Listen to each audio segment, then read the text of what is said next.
time where you can let that go. Use it as a moment to acknowledge that it is our time to take care of you, to support you in this moment of grief, to hold you in this moment of sadness. The time for planning is done. And use this moment of Kriya to let yourselves enter into this holy space so that you can inhabit this fully, emotionally, and spiritually, standing next to those that you love. So I'm going to come and give you these ribbons. So instead of ripping a shirt or a tie, we have ribbons for you to wear. And traditionally, these are given to children and spouses.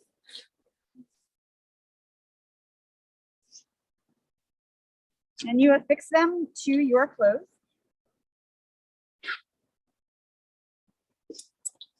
And when you put them on, you can decide that you want to wear them throughout this ceremony. You can decide that you want to wear them for the next 7 days, which represent the traditional beginning of the mourning period.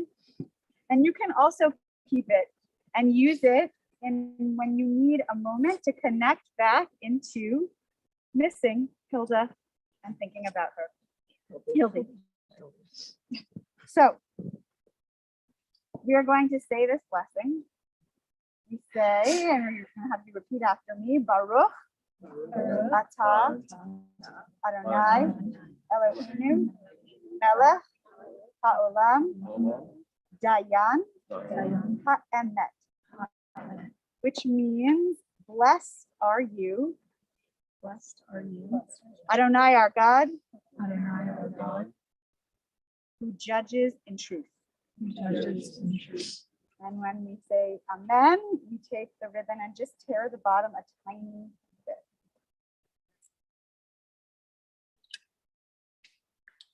Beautiful.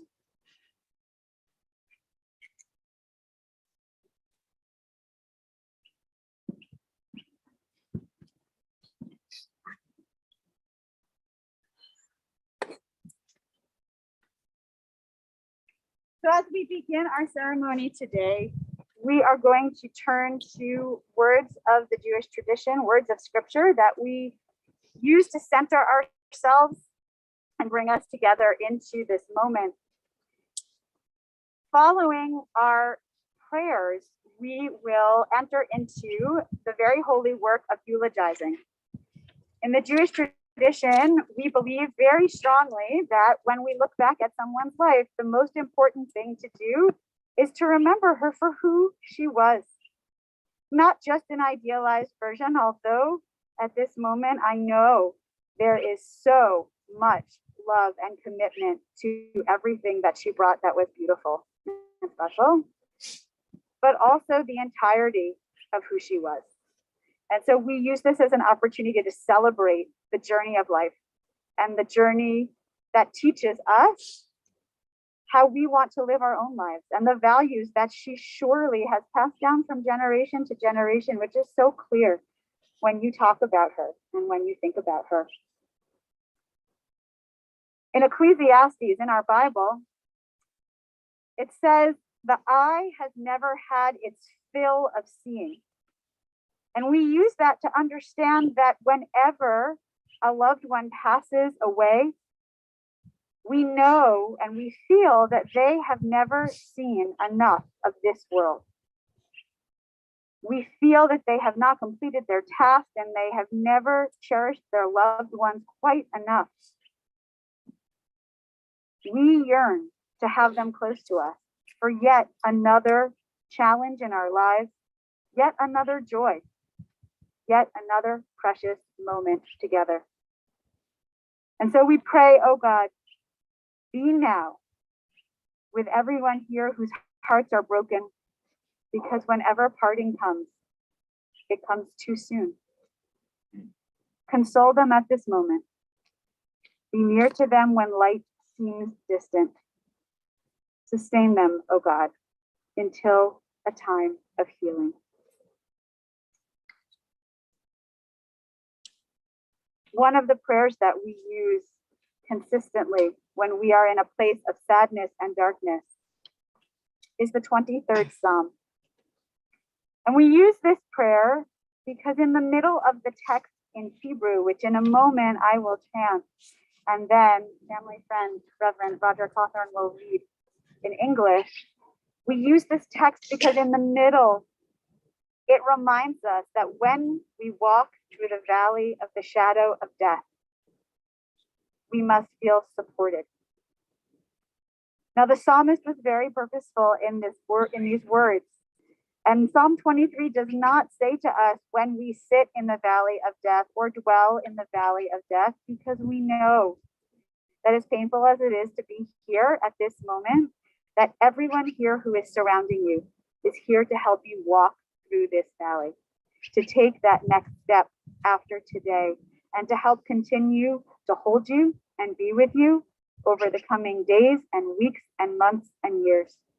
And so our psalm reminds us that it is our holy purpose to help those who need it to walk through this valley. Adonai Roi Loechsa Ino Dashayor Bitseni Amen Amen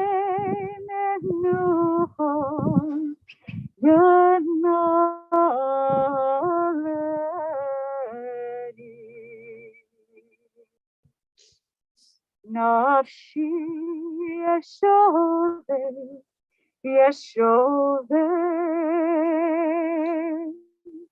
Yancheni v'maglei tzara Yancheni v'maglei tzara v'man shemo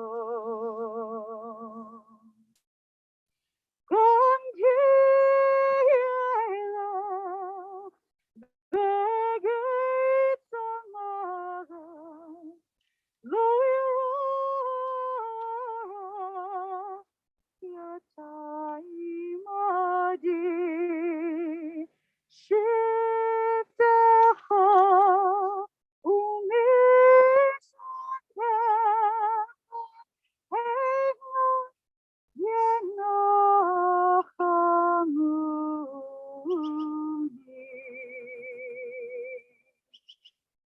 Aruch lefanai Shulchan Torah Dishanta Vashem Rushi Kosi Revaya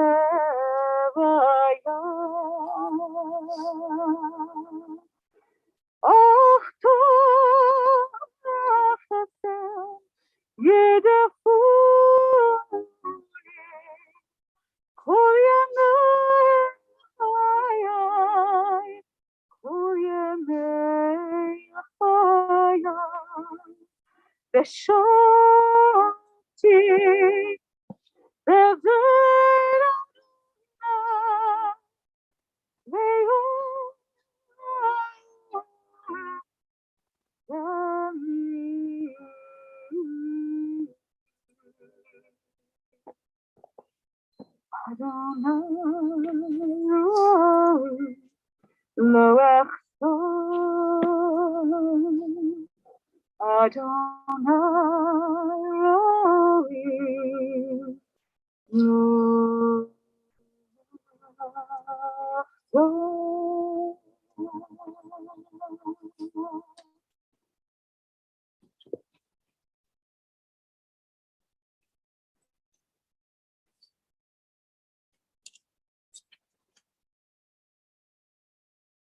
The English words to that.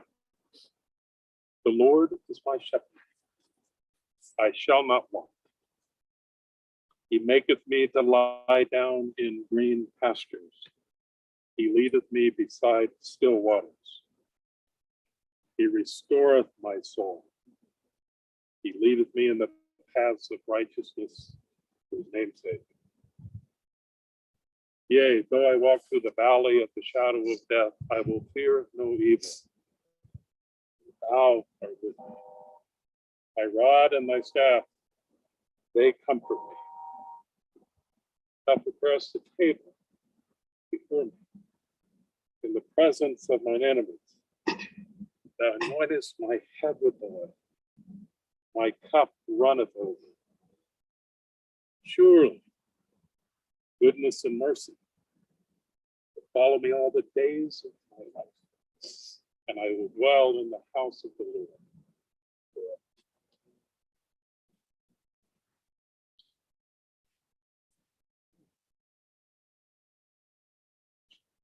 You get to also read what was written by the family to remind you of what you already know. Hildy Newman was born Hilde Coulter to Rose and Mort Coulter in 1947 in a displaced persons camp in Austria, after her Polish parents courageously survived the Holocaust. They landed in Denver in 1951 to start a fresh life, along with their baby brother, Eugene Coulter. Hildy grew up in the west side of Denver, graduating from North High School and attending CU Boulder to achieve a degree in education and eventually her master's in social work from the University of Denver. Hildy's life was altered by the sudden and tragic loss of her brother Eugene when he was just 25 years old. They're symbolically with us today. Hildy is survived by 3 children, 4 grandchildren, and her very devoted partner Ralph Constantini, David Newman, Marie Pompanow, Joanna McFarland, and Mike McFarland, and their children, Jackson and Sam, and Jessica Newman and Courtney Cuff, and their children, Jasper. Her family and close friends meant everything to her, and we honor her legacy by remaining close and connected. Hildy was a passionate reader, learner, and a gifted therapist. Her desire in life was to make this world a gentler, kinder, and more empathic place. Her private practice was thriving until the end of her life, and she used the therapy modalities to help her clients as a therapist.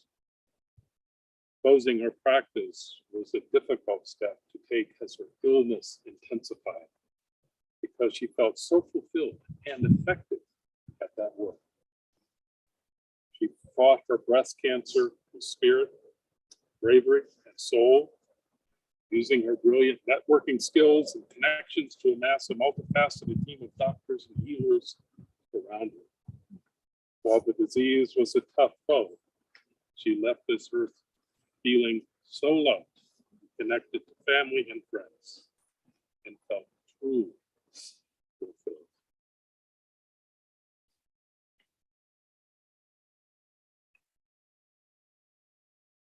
I get to share just a few words.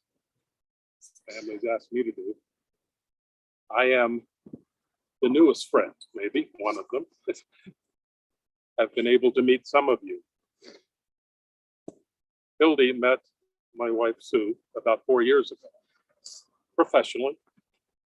And then, of course, as Hildy did, it rapidly became a very personal friendship.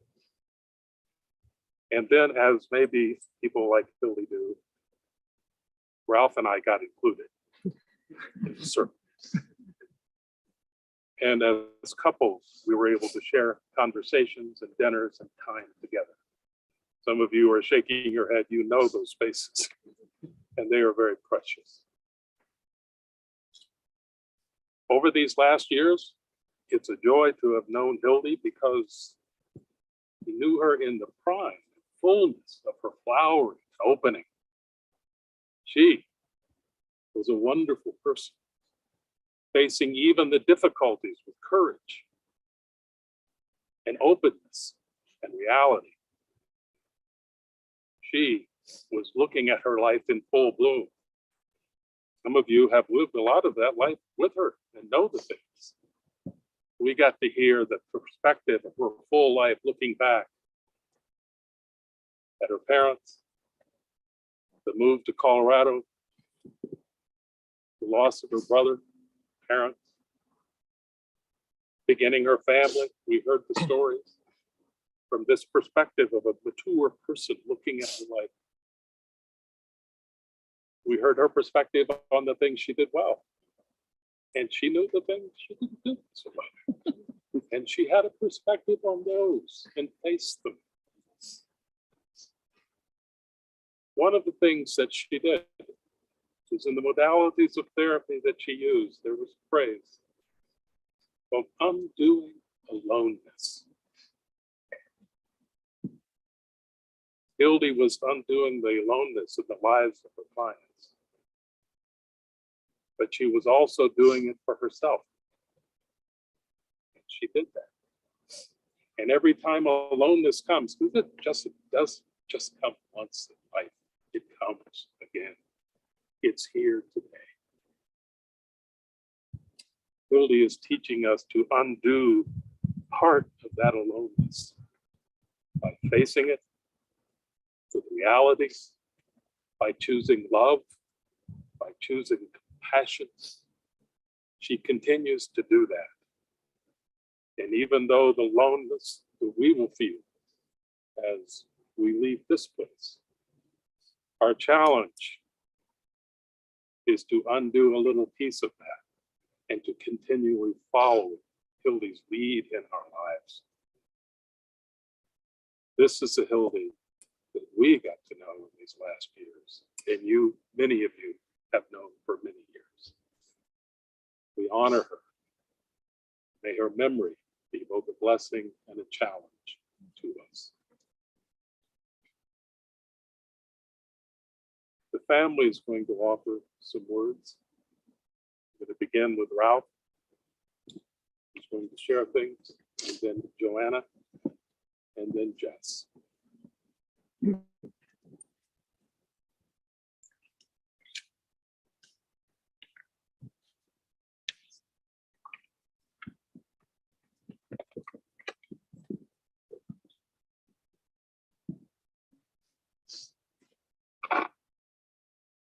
Excuse me while I put my eyes on.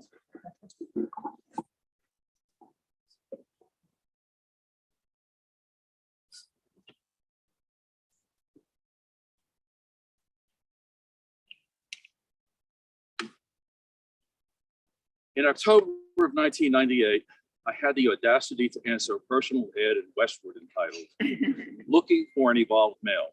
The next day, I received a call from Hilde, who was 20 hours into a 24-hour relay challenge for charity. She anticipated a 5-minute touch base. We talked for 45 minutes.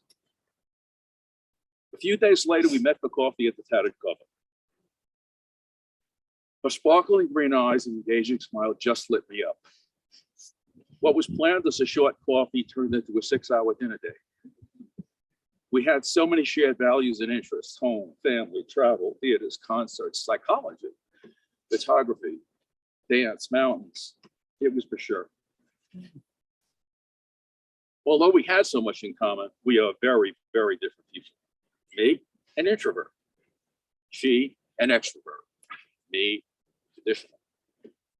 She, progressive. Me, in my head. She, in her heart. Not surprising, early on, there were some storms in Camelot. One of these arose when it was time to move in together. Hildy's ideal interior design was contemporary, with clean, angular pieces, punctuated with abstract and primitive art. Me, 18th century Italian. Everything curved and punctuated with a Venetian mirror from the island of Toronto. Hildy called it the melding and was fond of telling people that it took a therapist, a feng shui specialist, and an interior designer to make it happen. To celebrate, Hildy decided we should have a melding party. The tagline on the invitation was "Oy vey" and "Mamma Mia." Some of you were there. It was great. That ability to confront the challenge, work a solution, and celebrate was a hallmark of our relationship. We went through that process many times and in many realms, and with each iteration, our relationship became deeper and stronger. Despite the adversity of illness, the last few years were in many ways the best, as our relationship became ever more loving, caring, kind, and authentic. Recently, with a laugh and then a smile, she said, "I finally got the evolved male I advertised for." I mean, if only it was true. I feel very blessed to be her life partner for 23 years. Very blessed indeed. As most of you know, Hildy was a licensed clinical social worker when she loved her work and cared deeply for her clients, was continuously learning, integrating, and improving. Hildy and I facilitated divorce groups together and took a lot of psych trainings together. So I have some understanding of how she did her work. Although the foundation of her approach is based on a therapy created by Diana Fosha, Hildy incorporated multiple modalities and developed a therapeutic approach that was really uniquely her own. She created a trusting connection with her clients, undid their aloneness. You're going to hear this again because it is a strong theme, and became a trusted co-pilot on their journey to healing and fulfillment. Her approach was caring, powerful, and effective. Her clients were making changes in 3 to 6 months that would normally take 1 to 2 years. Just absolutely amazing. She was at the top of the game and was practicing until a few short weeks ago. As all of you know, and is evidenced here, she was a consummate networker. She loved bringing people together and making connections that she thought would be interesting, fun, create understanding, and be beneficial in general.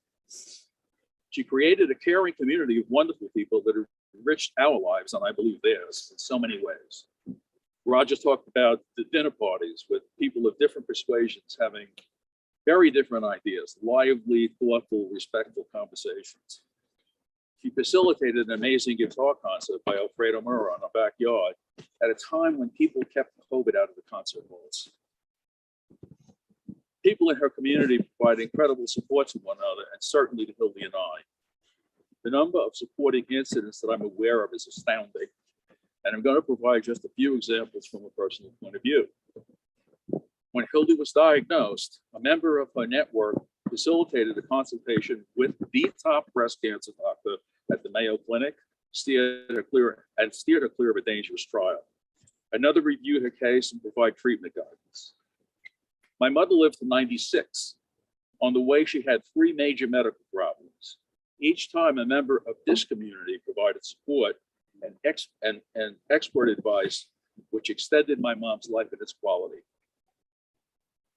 The outpouring of caring, love, and support from so many people when they heard her health was failing is a testament to the love she sent out and the caring community she created.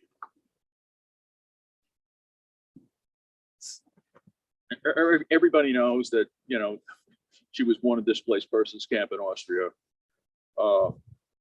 What you might not be aware of is her father lost his entire family, and her mother survived with only 2 sisters that immigrated to Israel. Hildy didn't meet her aunts and cousins until she was 17. As a licensed clinical social worker, she was acutely aware of the potential multi-generational trauma families of Holocaust survivors can endure. She was determined that her children, grandchildren, and future generations would have the benefit of loving and supportive families. One way she fostered this was by renting a VRBO family get-together, sometimes in the summer and frequently at Thanksgiving. Thanksgiving this year in Estes Park was the best ever, full of warmth, caring, love, and joy. A sure sign that Hildy succeeded is the game her four grandchildren invented completely on their own called Huggies. One of them would yell Huggies, and the four of them would rush together and hug. Is that a testament? As Hildy's condition grew more serious, her children and their spouses rallied to support her and me. Jesse came over almost every day while Courtney took care of the children 4 and 6 while working a full-time job. Joanna flew in multiple times to organize a myriad of important details while Michael kept their home fires burning. Dave and Marie came over often, bringing lunch, making a holiday. So Hildy leaves the world a legacy that is a tribute to her values, dedication, and work. She helped hundreds of clients resolve their problems and lead more fulfilling lives. She established a caring and supportive and rich community of friends that will surely continue. She created a loving, connected, and supportive family that will carry her values into the future. And in her personal life, she never stopped evolving, and that carried over into everything she touched. She battled cancer with courage and grace. In the final months, she was calm, thoughtful, grounded, and secure. A few days after Thanksgiving, Jessie told her mother, "Mom, you are on a whole different plane of life." I completely agree. To me, Hildy is a role model for navigating this journey of life. I love her dearly.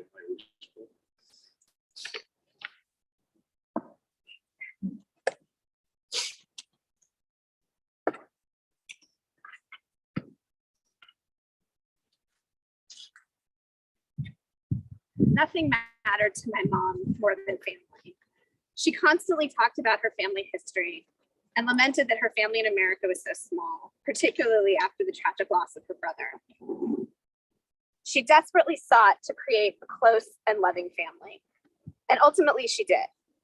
She succeeded in achieving exactly what she longed for, a loving and close relationship with each of her kids. 3 kids who also love each other, and grandkids who can't wait to see each other each time we get together. She was so proud of this family that she worked so hard to create. But it took us all a while to get there. Everyone who knows my mom knows that she had a difficult relationship with her mother, our Bubby. Bubby was a tough woman. She had to be to survive what she did. Escape from the Holocaust, immigration to America, building up a life in Denver, losing her son. My mother often took the brunt of Bubby's toughness. Bubby was tough, but she was also incredibly loyal and generous, and she loved my mother and all of us fiercely. She just didn't always know how to show it. My mom worked on this relationship and on herself for years to deal with the intensity of this relationship and its impact on her emotional well-being. It is no surprise that my mom eventually became a therapist. It seems every woman I know gets a knowing look on their face when they talk about their own mother-daughter relationship. There are hundreds, if not thousands, of books and movies describing these relationships across every culture, religion, and race, and that explore these relationships both from the mom's point of view and from the daughter's. Words I've heard used to describe the mother-daughter relationship include layered, complicated, challenging, complex, fraught, intense. At some point, I've used all of these words to describe my relationship with my mom. My mom longed for a different relationship with her daughters than she had with her mother, but her intense desire to achieve that closeness often came out in ways that caused me to pull further away.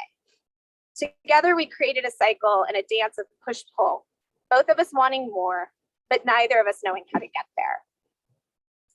Another word I've used to describe my mom is metamorphosis. When applying to business school 15 years ago, I had to write an essay answering the question, what matters most to you and why? Clearly, my mom's focus on the importance of family sunk in, because in that essay, I described each member of my family, who they were to me and how they've impacted the person I've become. In it, I called my mother a butterfly, a woman ever evolving, and described her metamorphic journey to independence through her divorce, as well as her constant desire to know and connect with people. The metamorphosis of our relationship started before my mom got sick. But when she got sick, it created a finiteness to our journey, to her journey. It created a sense of urgency for both of us to be conscious and present and direct in every interaction and in our relationship. I've heard so many of you talk about how my mom was that friend who would really listen to you, who would tell you the things that sometimes you didn't want to hear but needed to hear, and how she helped you navigate so many areas of your own life. She became that way with me too. Rather than being emotionally overbearing, she became emotionally open.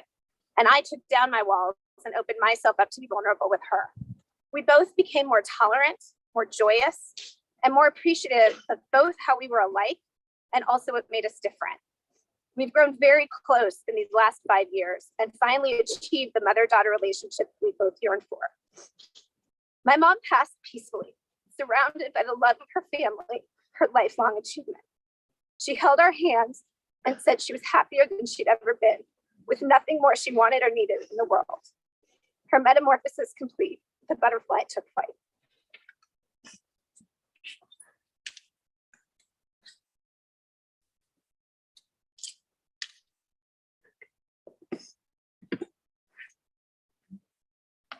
Follow those.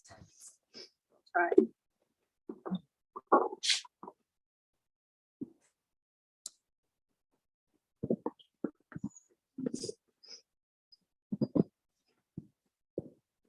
Many of you know well my mom's life.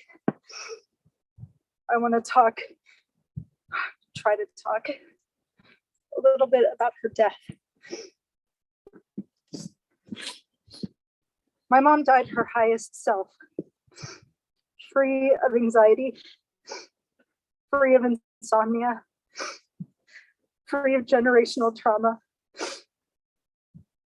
free of pain, full of love and gratitude, holding on to nothing unspoken, no regrets other than, damn it, could she have just not reached this freedom sooner? She did her work. She undid her aloneness. The universe had her back, and she knew it. A true two, an evolved two, driven by connection and family. Her closest relationships, rich, pure, and true. We all get to choose how we behave when we face any kind of conflict or hardship. One might look at stage 4 cancer in the face and be filled with dread or negativity or fear, self-pity, despair. One could blame everyone and anything, or wallow or victimize themselves against the universe, freaking throw glass, lose their temper. As my mother began to realize that treatments were not working as they did prior, and that her exhausted body just could not endure more, she didn't complain. She didn't complain once. I didn't hear a single complaint. She did not question her decisions. She did not blame or get mean or express any of those above mentioned awfully common responses. As one of her deeply wise friends said, she's meeting death with the quiet dignity that is her hallmark. She died bravely, unafraid, and as enlightened as she ever could have gotten. I asked her every question I could muster. Did she like the Beatles? What animal would she have been? I can tell you that her favorite vegetable is a parsnip, and confirmed that her favorite color is deep purple. But what she mainly left behind are so many profound bodhisattva type nuggets of wisdom, and I'll hold them forever and share them as much as I can. I did my best to escort her righteously and dignified to her death. And as her official communications director, I assure you that she heard all of your texts and felt so loved and cared for. After tying up this loose end and that, we'd sit at her dining room table, often the three of us, to eat some delicious food that had been forbidden these past 4 years. The joy that famous smile, that some Moscato or sweet cheese or chocolate treat would bring. And even into this dark, beautiful winter, we declared how lucky we were to have this closeness. And we spoke to God and read Buddhist texts and talked about gratitude and fear. We spoke to rabbis and healers. And I thanked her for giving me everything I need to get through life without her. For an emotional backbone as strong as brick. And promised her I'd try my hardest to keep close and connected to my siblings and family. From knowing her life and her death, let us reflect. May we all strive to be gentler and kinder. May we all plow headfirst into doing our own work. May we all undo our aloneness. May we all be guided by what feeds our souls. May we all do our darndest to leave this world a little better. And remember that the sun will come up tomorrow, no matter what. Goodbye for now, Nana/Hildy/mom. We'll tuck you in tightly for your eternal rest. Maybe on some heavenly bunk bed with Eugene. Safe travels. We love you.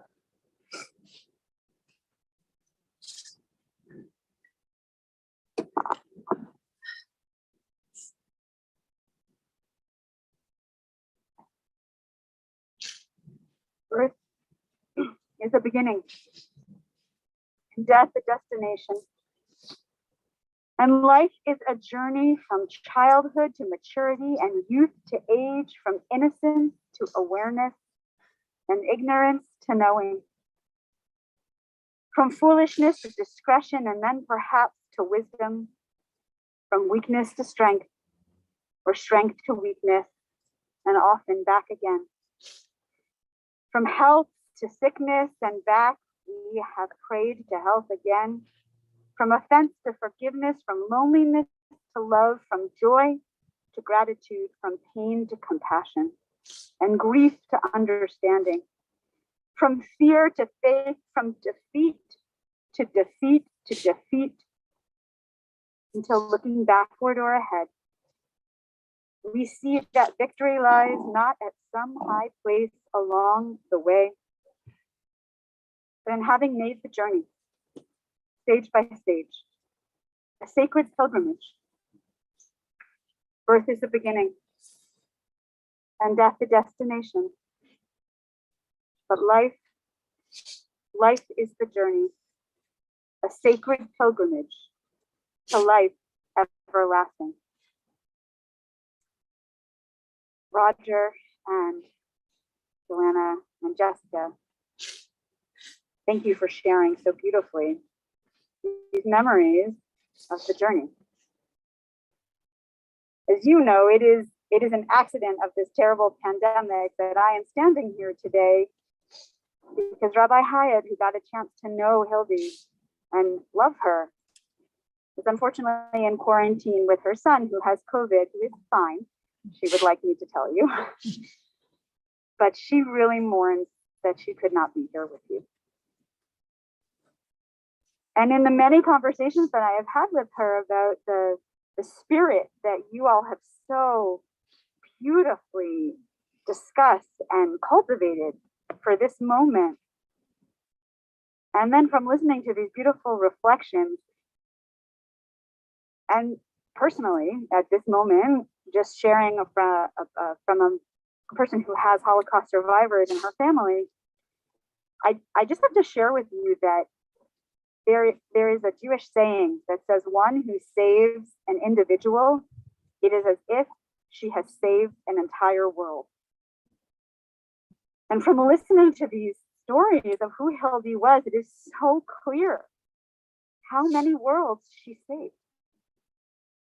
And if we can imagine the number of worlds that would be gathered here today if every person that she brought back from darkness and loneliness to wholeness and fulfillment was standing here today. It would be an absolutely tremendous representation of the impact that she has on this world and the many, many universes that she saved over and over again. And for children who come from stories of such horror, to bring that gift back into the world is an unbelievable testament to her strength and power. And so for that, I say to her, thank you. Thank you for your gifts. And thank you for your kindnesses. And thank you for the shining light that you created for each and every person who is standing here today. And with all of that love in our hearts, I'm going to ask the immediate family to rise, to stand, and we are going to say our official memorial prayer.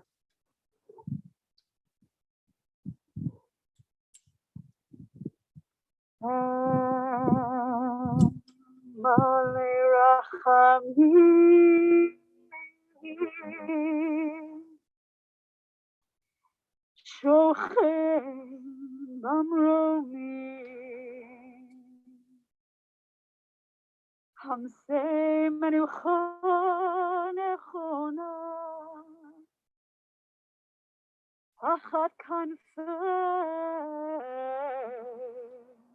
hashchina im kedushim udorim kezorakia Masih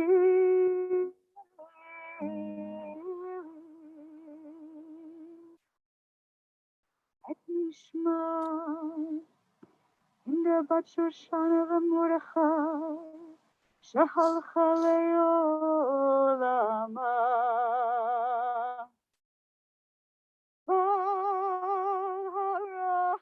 Rahamin Yastireo Bezeder Kenafon Leolamim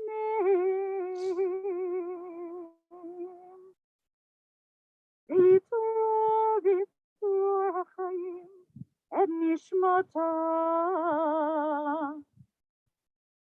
Adonai Hu Nachalata V'tanuach V'shalom Al Mishkava V'nomar Amen.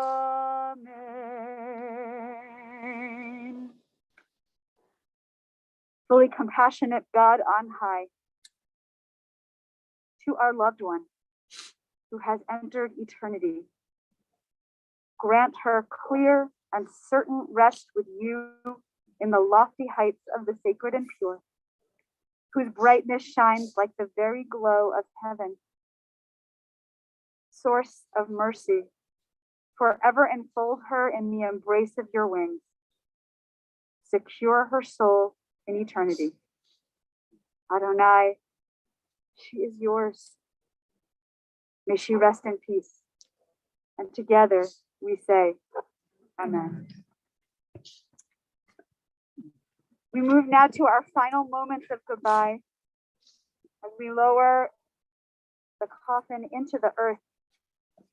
In just a moment, we are going to have an opportunity to perform the mitzvah of actually helping to bury our loved one, to show how much we care all the way until the very end. So as we remember her, we take a moment for silent reflection.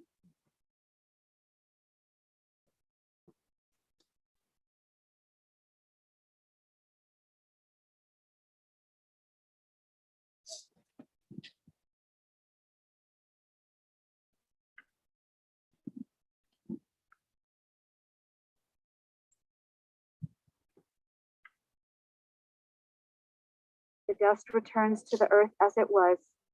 The spirit returns to God who gave it. It is only the house of the spirit which we now lay within this earth. The spirit itself cannot die. Receive in mercy, O God, the soul of our departed Hildy.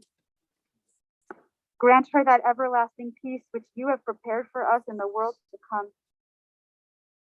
O God, help us to understand that grief and love go hand in hand, and that the pain which loss inflicts is the measure of a love stronger than death. In this spirit, O God, do we commit all that is precious to us to your keeping. In the rising of the sun and in its going down, we will remember her.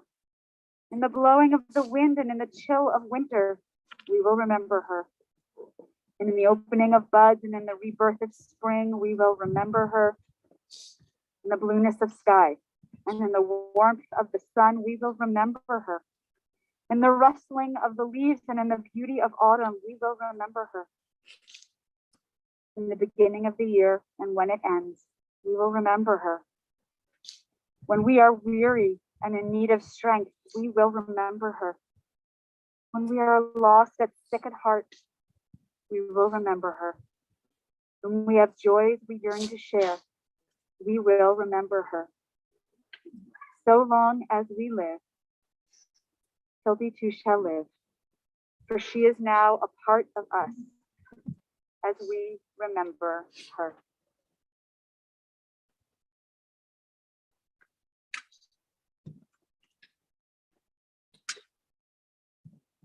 May the love and eternal connection of our souls give us strength as we turn to recite words hallowed by time, sanctifying the name of God. We honor the memory of Hilde Newman with the words of Kaddish Yatom, the mourner's Kaddish.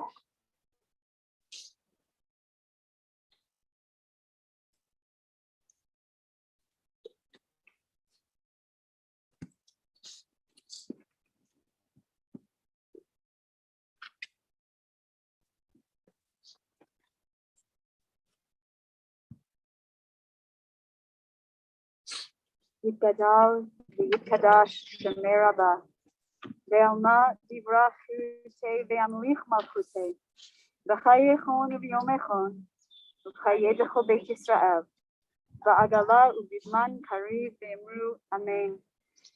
Yehei Shmei Rabbah mevarach le'olam u'lomei almaya yitbarach ve'yishabach ve'yitfa'ar v'yitromam v'yitnaseh V'yitadar v'yitalev v'yitalal shmei d'kusha b'richu. Le'ela min kol berchata v'shirata, tishbachata v'nechamata, v'amiran be'alma v'imru amen. Yehi shlama rabba min shemaya, v'chaim aleinu ve'al kol Yisrael v'imru amen. V'seh shalom b'mromav, hu ya'aseh shalom, aleinu ve'al kol Yisrael v'imru amen. Hildy al mikol matavo v'shalom. May you come to your eternal home in peace. So at this time, I'm going to invite the immediate family to come and take a handful of dirt or a shovel full of dirt and help say their final goodbyes. This is the ultimate mitzvah, a righteous act that in which we do not expect any reciprocation or reward. Our loved one deserves to be buried by kind hands, by knowing hands, and by sorrowful hands. And so we invite you now to participate in this mitzvah, a painful act we know, but one born of love and passion for someone who has meant so much to us all. I'm going to have the immediate family come forward. You are welcome to use the shovel or to just use your hand and say a few words of goodbye as you place dirt into the grave. You can do it together.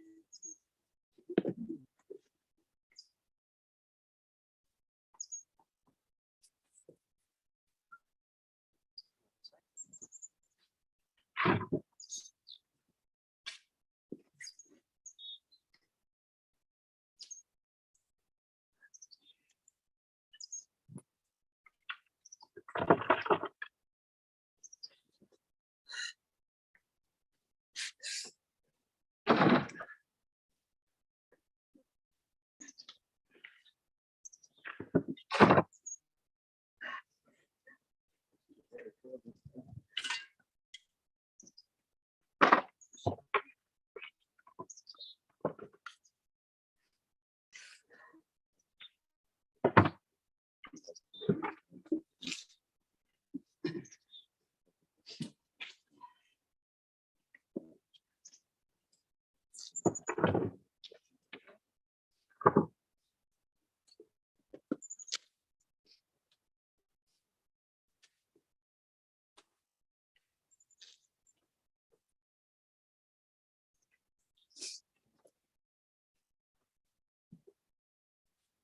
to you we say, Lech, Yishalachcha Adonai, go your way, for God has called you.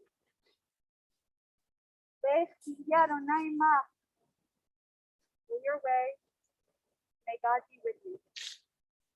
Halach lechanecha, kavod Adonai yassecha. May the glory and righteousness of your soul accompany you on this final journey. Together we all say,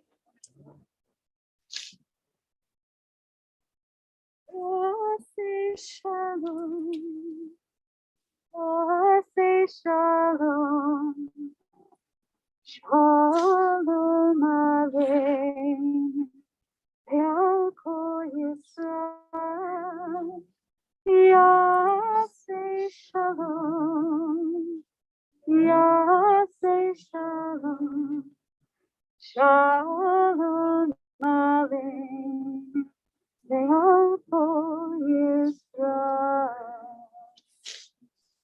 As we come to the end of our service today, I'm going to ask that all of you who have gathered here to show your support and love for this beautiful family, repeat these words after me. May God console you with all who mourn in Zion and Jerusalem.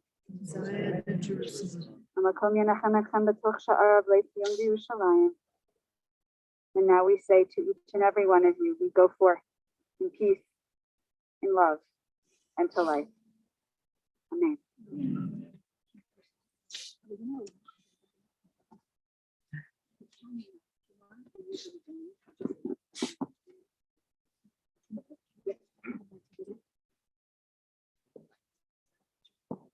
Folks, if you'd like to, you're more than welcome to come place earth in the casket.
Thank you.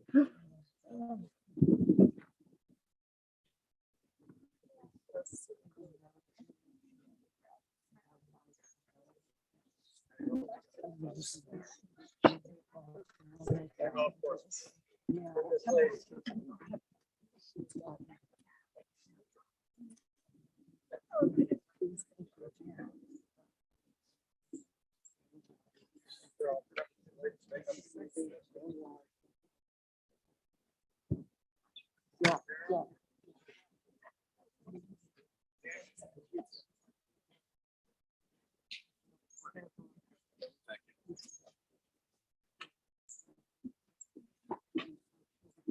Hello, Carol.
Oops. Uh-huh.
Too much.